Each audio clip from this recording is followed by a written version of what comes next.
Welcome in, everybody, to this Kansas City Chiefs live stream presented by Bleacher Report. I'm your host, Michael Darcy, and I'm joined by my co-host, Joey Segura. And over the course of the next 25 to 30 minutes, we're going to talk about 5 bold Chiefs predictions ahead of the 2023 NFL season.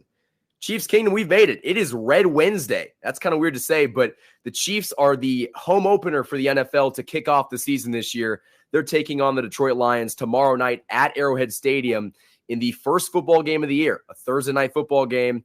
And the reason the Chiefs have the privilege of being the home opener is because they were able to win Super Bowl 57 down in Arizona. So it's going to be a great time, and I'm excited that we have Chiefs football tomorrow. But we have a lot of news to cover and just to talk about before we get into the 5 bold takes, because a lot of stuff has happened in really the last 24 to 48 hours. The first one being Travis Kelce's knee injury. He hyperextended his knee in Tuesday's practice. He was limited throughout the rest of practice, but results from an MRI conclude that it wasn't anything serious regarding his ACL and more just, he hyperextended his knee, which I don't think you guys understand how incredibly painful that is. I'm glad that it's not an ACL injury, but hyperextending your knee, it's kind of like dislocating your shoulder. It's not a comfortable experience. So Travis Kelce is placed as a question mark for this Thursday's game against the Lions. This isn't a bold take, but I do have a feeling that he's going to play. His brother, Jason Kelce, said that he has a feeling that he'll probably play through it. But, Joey, what are your thoughts on the Travis Kelce injury? Do you think he's going to play, or do you think that he's going to be done for this first game? I wouldn't be surprised at all if he plays. Travis Kelce is a hard dude. I mean, he plays football. He loves playing football. That's his main goal. So I think it's going to be hard to keep him off the field. I think he'll play. I wouldn't be surprised, though, if the Chiefs maybe hold him back 1 week just as a precautionary thing. It's week 1. There's no reason if he's not 100% to put him out there and risk further injury, and all of a sudden you're without Kelce for multiple weeks instead of just the first week. Yeah, the only reason that I think that he's definitely going to play, I'm not guaranteeing that he's going to play, but the fact that the Chiefs are coming off of a Super Bowl victory and they're at home in front of 77,000 screaming fans, the fact that he wasn't even out of practice, he was just a limited participant even on the day that he hyperextended his knee, that to me kind of seems like he's going to be able to play through it. And Andy Reid also throws up smoke screens with certain players before games. I remember last year in the AFC Championship game, it was a question mark as to whether or not Travis Kelce was going to play. But if you know who Travis Kelce is, he was going to play. So I think that we both think that Travis Kelce can play on Thursday. Will he end up playing? That remains to be seen. But I think the main takeaway from this news story is that hyperextended knee is not as big of a deal to his long-term health as initially expected. Because, guys, I mean, he's getting up there in his 30s. Yeah. If that's a torn ACL and had major knee damage, that not only takes him out of this season, but it really kind of makes the rest of his career a question mark. So we avoided a very bad mistake, an injury, and that is a good thing. So the next thing that we wanted to talk about really quickly is Chris Jones. And before we talk about Chris Jones, as we were prepping for this live stream, the San Francisco 49ers extended defensive end Nick Bosa to a 5-year, $170 million contract, which I believe, if Joey was telling me correctly, makes him the highest paid defensive player in NFL history, which, again, good for Nick Bosa. He got his bag. This makes the Chris Jones contract extension holdout so much worse. So much worse. What are your thoughts on Nick Bosa's deal, and how do you think that impacts Chris Jones? I think it's really tough. I think on one hand, the leverage that Nick Bosa had that Chris Jones doesn't is, regardless, Nick Bosa is a defensive player of the year. And I'm not taking anything away from Chris Jones. I think he's maybe the best D tackle in football now. I think he's probably a top 5 player in football now. But Bosa has the hardware to go with the contract negotiations. And Chris Jones has all pros, and that's amazing. And he's elite. We all know what he brings to the table, but he doesn't have that defensive player of the year. Now, I do think it's going to make the contract a lot more difficult. I think that he's going to look at it and he's going to basically say, I'm 29. I got a payday last time, but I'm in line for a gigantic payday now. And I don't think he's going to come back unless he gets what he wants. he's made it pretty clear he's fine getting fined that money. He's fine losing the game checks. It doesn't matter to him anymore. He wants to get paid. And I can't blame him. I mean, obviously, I want him out there playing. Obviously, I want him as a member of the Chiefs to help us win a Super Bowl. But the same opinion I had on Tyreek Hill. He won 2 rings. He was a major part of bringing us 2 rings. He's basically said, I've done everything I need to do winning-wise. I'd love to win more, but I need my money now. I need this life-altering money that's going to set it up so his grandkids don't have to work if they don't want to.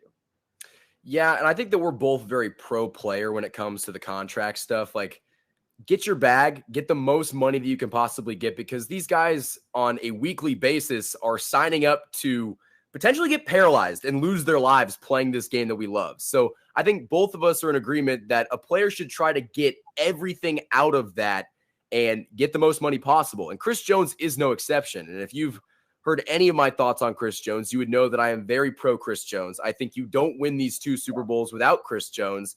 He's the cornerstone leader of your franchise on the defense, and what he brings to the team is invaluable.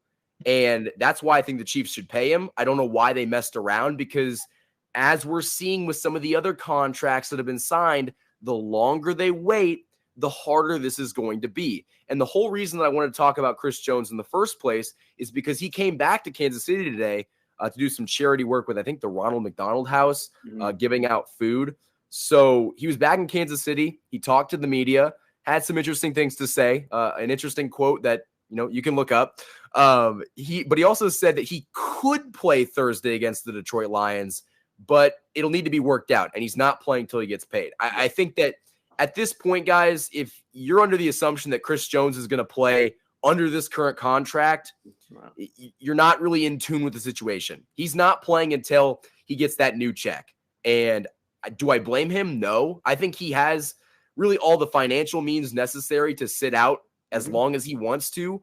But I also think that, the Chiefs are going to have to make a decision here, because if he's not back by week 4 or 5, I don't think he magically comes back in week 8. Like, I think that if they don't get him back sooner, they're just not going to get him at all, because once we get later on in the season, why would he come back if he's not paid? So it's so incredibly important that you pay Chris Jones. Will it happen? I don't know. Yeah, I'm not sure either. I know he set that kind of deadline. I think it was week 8, if I'm not mistaken, that he was saying he would. That's what he said. Back. But honestly, like you said, I don't know if I'm Chris Jones, why I would come back. I mean, obviously there's the teammate thing, and you don't want to feel like you're letting your teammates down by hindering their chances to go to make a playoff push. And Chris Jones is a competitive dude. If you've seen any of the behind the scenes stuff from the playoff runs, he's the leader in that locker room. He is the one yelling at everybody to take it forward, take the next step, keep pushing, and he holds everyone on that D-line accountable. So for Chris Jones, it's about the bag. Like I said, I respect that. I can't blame him for it. He's done everything that he needed to do for Kansas City. If we hadn't won anything, I'd be saying something else probably. But he's done what he needed to do. He's done what he's been asked to do, and now he deserves to get paid, whether it's with the Chiefs or another team. Exactly. So we're both under the assumption that Chris Jones is not going to play for the Kansas City Chiefs in 2023 if he does not get a new contract. So with that being said, we've rambled on long enough. Let's get into the 5 bold predictions ahead of the 2023 NFL season. The first one being, I believe the Chiefs will have a top 5 to 7 defense this year. And without Chris Jones, that could be tough. But I think the Chiefs linebacking core is really good. You got Willie Gay, Drew Tranquill, Nick Bolton.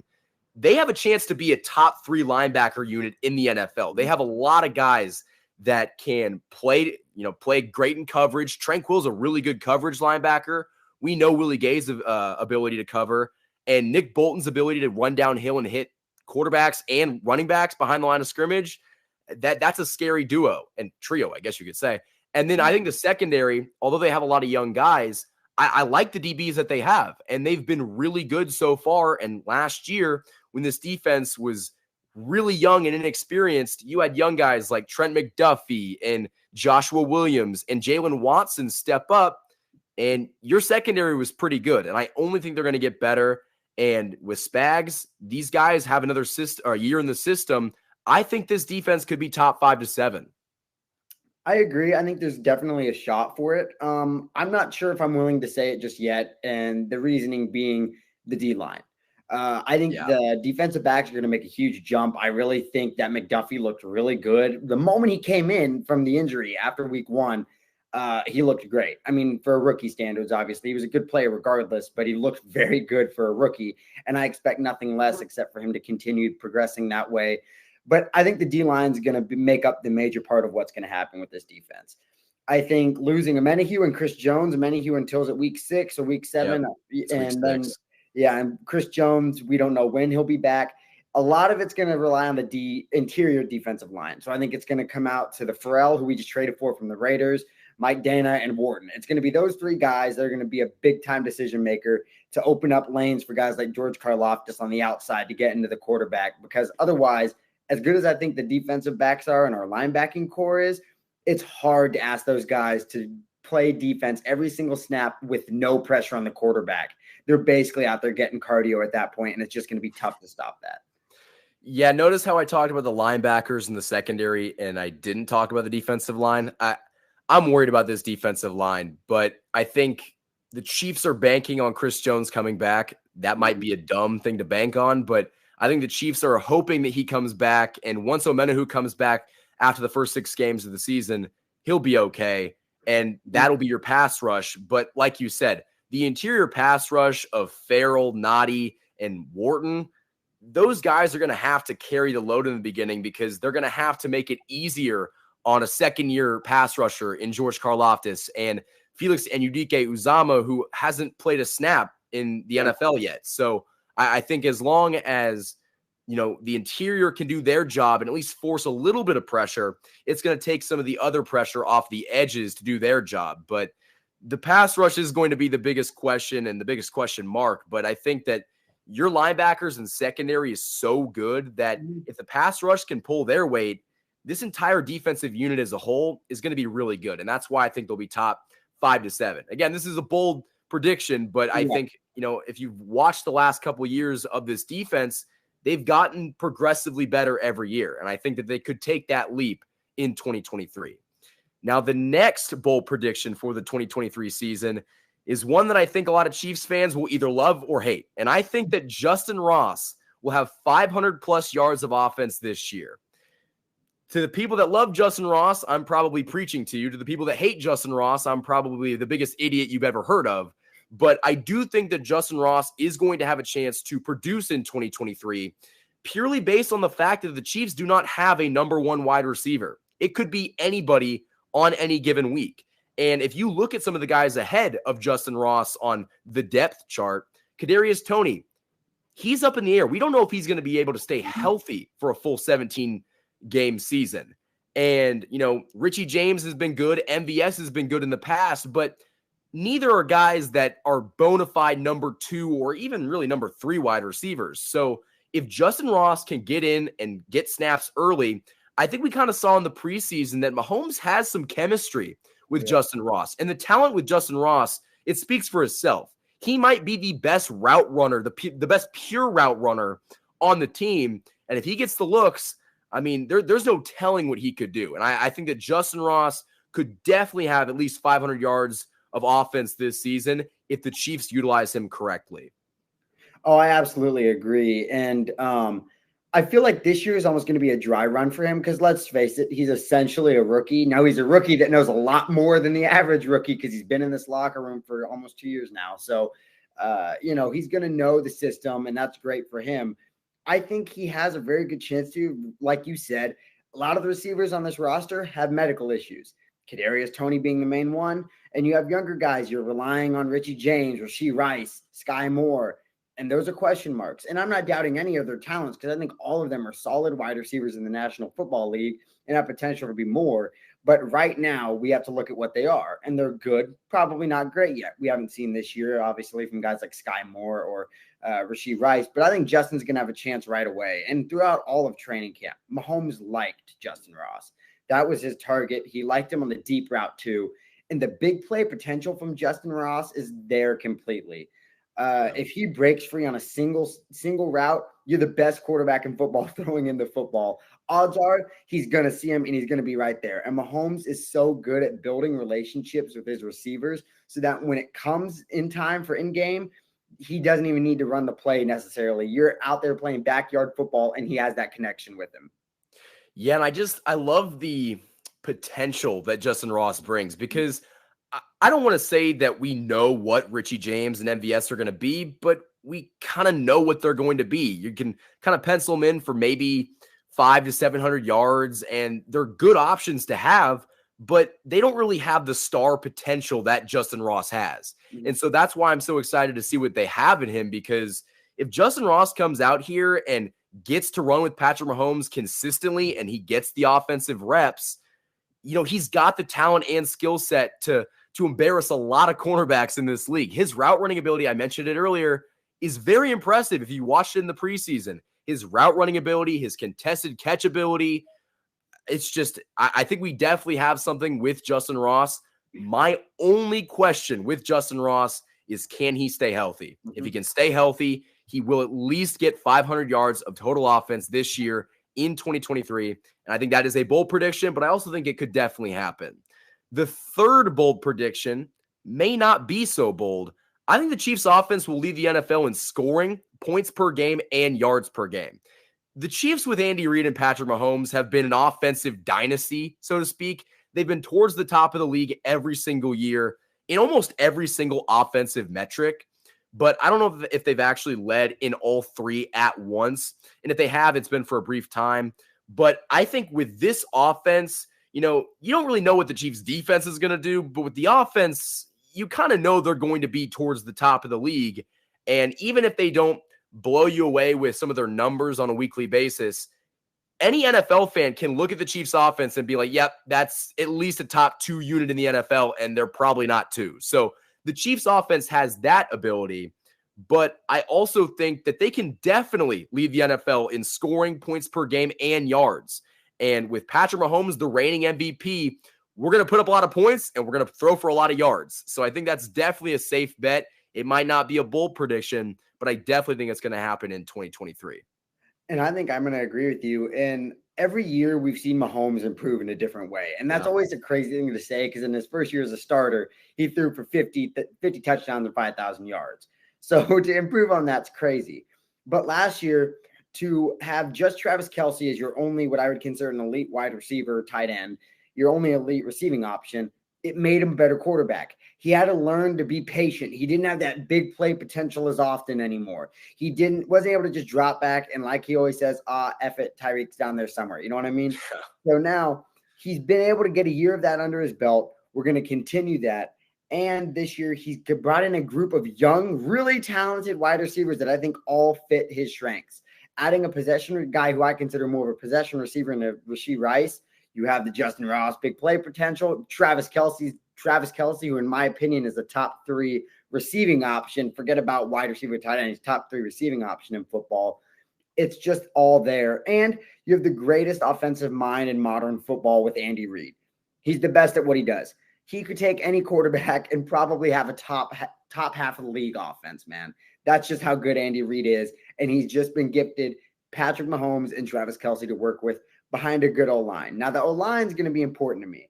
I think if we see the tackles, Donovan Smith and Taylor, pan out the way we hope they do, I think there's a very, very good shot that they're able to achieve this. Now, if there's some growing pains there working together, it could be a little bit more difficult, but I do think this is very, very possible. The Chiefs' offense has always been a constant. We know they're going to be good. It's just a question of how good. And I think we'll definitely be looking at their short yardage situations on 3rd and 4th down, because they seem to struggle in that area. But if it's 3rd and long, they'll be okay. But if the Chiefs can get better in short yardage situations, that's really the only, gripe that I have with them, is they can't really convert on some of those 3rd or 4th and shorts, and it gets you off the field. And I guess in the red zone as well, they have problems converting, but even then, that's just every offense in the NFL. You got some problems converting on every single possession, but I think the Chiefs offense is definitely poised to have a really big 2023. You got the pieces like you alluded to. It's a match made in football heaven. You got Patrick Mahomes, Andy Reid, and Travis Kelce. That trio is going to combine for a lot of total offense this year. The 4th bold prediction for the 2023 season: I believe Patrick Mahomes throws for 5,000 yards and 45 touchdowns and wins MVP again. I think Patrick Mahomes has been the best quarterback in the game, really since he's been in the game. But over the past couple years, even in, I think it was the year that Aaron Rodgers won it before him, for a while there, you could really make the argument that Patrick Mahomes was the MVP of the league, and then Aaron Rodgers kind of stole it towards the back end of the season. But Mahomes came back in 2022, and he just said, you know what, this is my award, and won it outright. And he's got 2 MVPs. He's 28 years old. I'm really excited to see what Patrick Mahomes can do this year. We've mentioned the receivers a bunch in this live stream, the potential that they bring, the running backs in Pacheco and McKinnon and potentially even Clyde. I think this offense is going to allow Mahomes to put up big numbers. The MVP award is about big numbers, and it's going to go to a quarterback. But the only thing that I will say is that it's not solely dependent on numbers. It's also going to matter how the team is performing. If Patrick Mahomes has 10,000 yards, well, maybe not 10,000, but if he had 5,000 yards and 35 touchdowns and the Chiefs didn't win the division, I don't think he's the MVP. So the Chiefs are going to have to continue their divisional dominance. They're probably going to have to be the number 1 seed in the AFC for him to get that 1 seed, or for him to get the MVP, because when you really think about it, it's going to come down to like 3 or 4 guys. It's like Patrick Mahomes, Joe Burrow, Josh Allen, and Jalen Hurts. Those are the quarterbacks that, without seeing any of them play this season, are probably going to be in the running for the final MVP award. So if the Chiefs can be a good team behind Patrick Mahomes and all these stats equate to victories and success, he'll win the MVP again. And I really do think that he could go back to back. I do too. I think he's Patrick Mahomes. Like, that's all you have to say for this argument. Yeah. You could literally, he's Patrick Mahomes, and it's going to make sense. I think he has all the weapons, kind of like we said before, and the head coach to do it. I think the only reason I would doubt it would be voter fatigue, for one. Yeah. And secondly, there's always storyline, whether they want to admit it or not, plays a very big part in this.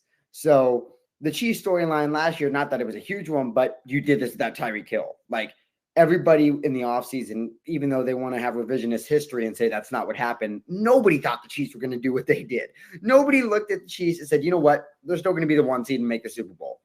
Patrick Mahomes did that, and he won MVP, and he very much so deserved it. But I think there's a chance that there could be a guy, and I'm not saying it's going to be who it is, but say Trevor Lawrence comes out and he somehow has a magic season with the Jags and puts up stats. That could be a storyline right there. Anything for those examples. But I think voter fatigue is going to play a part in it. I do think he probably has a very, very good shot to win it. I think he might be the betting favorite right now, if I'm not mistaken. It's him or Joe Burrow. I believe those are the top 2. But I just think Mahomes is on a mission. I think he wants to go back-to-back so bad. He got so close last time, and I think this time he's looking to finish the job, and I think he's going to be able to put up a season that's an MVP caliber season. I couldn't agree more. I definitely think that Patrick Mahomes is going to be in the running for the MVP. Whether or not he wins it, it's going to come up to the voters. And like you said, voter fatigue is a real thing. But if Patrick Mahomes comes out and throws for 5,045 touchdowns again, and he's got, the number 1 seed in the AFC, and he's won the division for I don't even know how many years, 6, 7, I think it'd be pretty hard for the voters to be like, that guy's not the MVP of this league. So I think we're both in agreement that Patrick Mahomes could go back-to-back in terms of winning the MVP. The 5th and final bold prediction ahead of the 2023 NFL season, I believe the Kansas City Chiefs will win Super Bowl 58 in Las Vegas to end the season. If you guys remember last year, the Chiefs went down to Arizona week 1 of the regular season.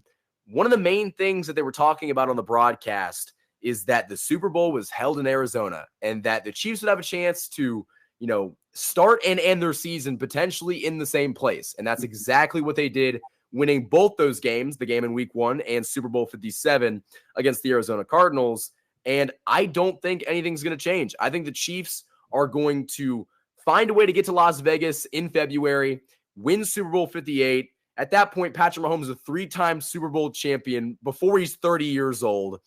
I think the Chiefs are definitely one of the best teams in the NFL, top 2, top 3. But once you get in the postseason, there's nobody I would want to bet against or, bet for more than Patrick Mahomes. Patrick Mahomes will find a way to get it done in the postseason. His playoff success and track history, it speaks for itself. The dude wins. He does not lose in the postseason. And one other metric that I thought was worth noting, Patrick Mahomes has never lost an AFC West divisional road game.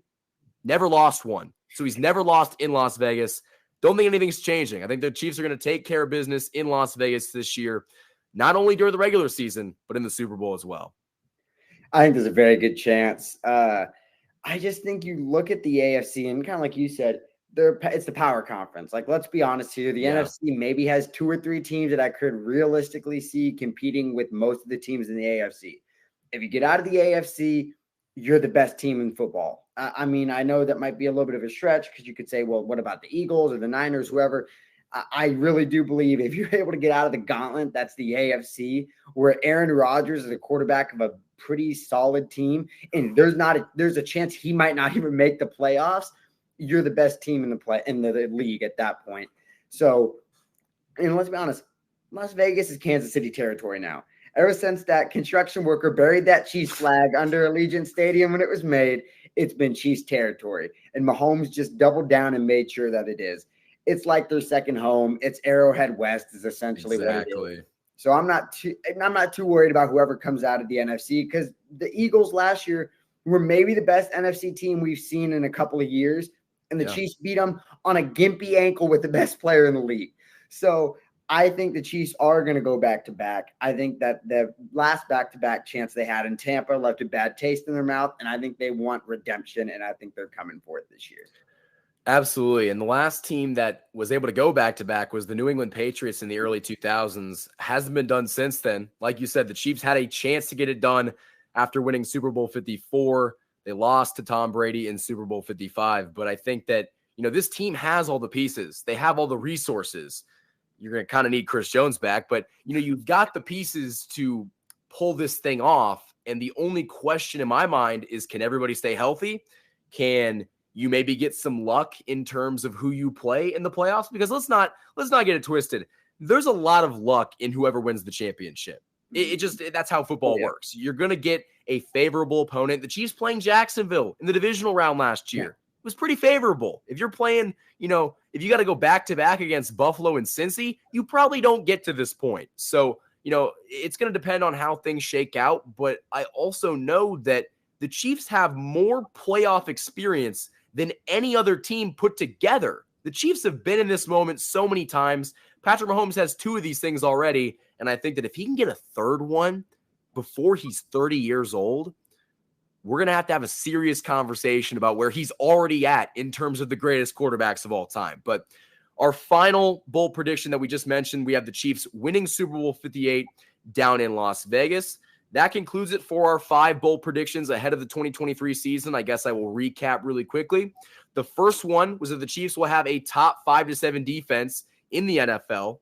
Our second one was that Justin Ross will have 500 plus yards of offense this year, which could be the boldest take you ever heard, or, maybe not that bold. The third take is that the Chiefs offense will lead the league in scoring, points per game, and yards per game. Our fourth hot take is that Patrick Mahomes throws for 5,045 touchdowns again and wins MVP. And our fifth and final hot take is that the Chiefs will win Super Bowl 58 in Las Vegas, going back-to-back for the first time since the New England Patriots in the early 2000s. For Joey Segura, I am Michael Darcy. Thank you for watching this Kansas City Chiefs 5 bold predictions before the NFL home opener. Thank you for watching this live stream presented by Bleacher Report.